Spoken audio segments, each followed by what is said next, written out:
नमस्कार, मी गौरी सूर्यवंशी. एस मराठीमध्ये आपलं स्वागत. वळूया आजच्या बातमीकडे. सध्या महाराष्ट्राच्या राजकारणामध्ये मोठे फेरबदल होताना दिसत आहे. शिवसेना फुटून शिवसेनेमध्ये 2 गट तयार झाले, तर राष्ट्रवादी काँग्रेस पार्टी फुटून 2 गट झाले. राज्याचे प्रदेशाध्यक्ष जयंत पाटील व आमदार जितेंद्र आव्हाड यांच्या उपस्थितीमध्ये रायगड जिल्हा अध्यक्षपदी रवींद्र चव्हाण यांची निवड करण्यात आली आहे.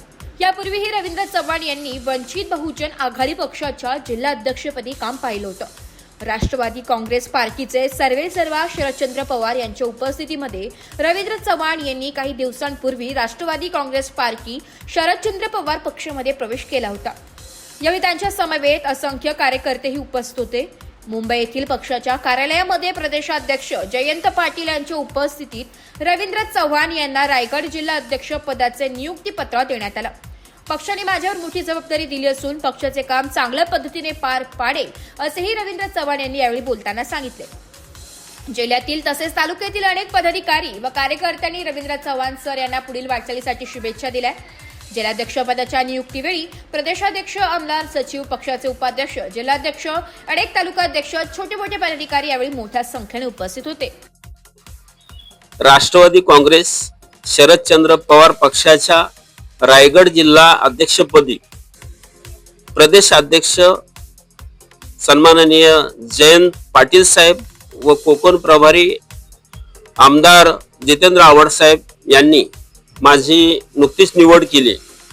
सर्व पक्षाच्या कार्यकारिणीचे व कार्यकर्त्यांचे मी मनपूर्वक आभार मानतो. जिल्ह्याच्या कार्यकारिणीमध्ये नवीन तरुण चेहऱ्यांना संधी देण्याचं काम ह्या महिन्यामध्ये पक्षाकडून केलं जाईल.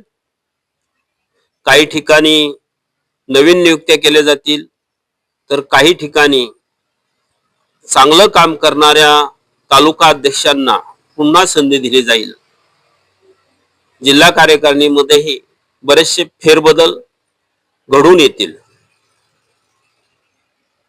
या ठिकाणी रवींद्र हरिश्चंद्र चव्हाण यांची रायगड जिल्हा नॅशनलिस्ट काँग्रेस पार्टी शरदचंद्र पवारच्या जिल्हाध्यक्षपदी या ठिकाणी निवड करण्यात येत आहे.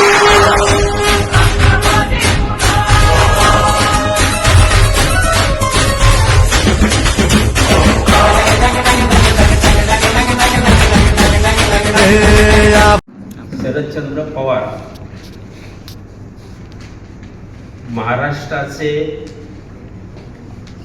बुलंद आवाज, उभा महाराष्ट्र आजही ज्यांच्याकडे तरुण म्हणून पाहतो आणि त्यांच्या नेतृत्वात त्या पक्षात काम करण्याची संधी प्रदेशाध्यक्ष सन्माननीय जयंतरावजी पाटील साहेब व कोकणचे प्रभारी आमदार जितेंद्र आव्हाड साहेब यांनी आज मला दिले आणि त्यामध्ये माझ्या भगिनी भावनाताई यांनीही त्या गोष्टीला सहकार्य केलं. तसंच कार्यालयीन सचिव सन्माननीय रवींद्रजी पवार साहेब यांनी आम्हाला चांगलं मार्गदर्शन केलं. आणि एस मराठी न्यूजसाठी प्रतिनिधी निलेश लोखंडे, रायगड. अशाच नवीन ताज्या घडामोडी जाणून घेण्यासाठी आमच्या एस मराठी न्यूज चॅनलला लाईक करा, शेअर करा, सबस्क्राईब करा आणि बेल आयकॉनला क्लिक करायला विसरू नका.